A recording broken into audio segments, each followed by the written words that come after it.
السلام عليكم ورحمة الله تعالى وبركاته. أهلا ومرحبا بكم في قناة صافرة البداية.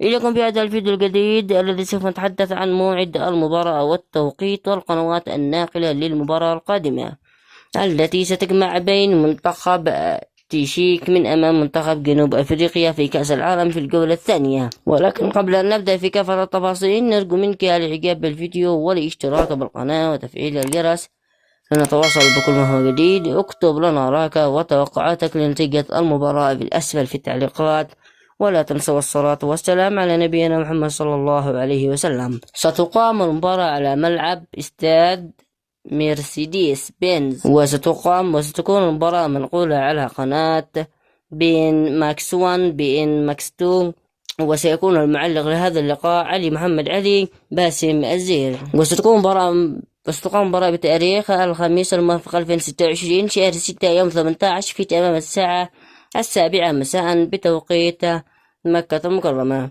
وبهذا قد نكون انتهينا من تفاصيل هذا اللقاء، وفي أمان الله.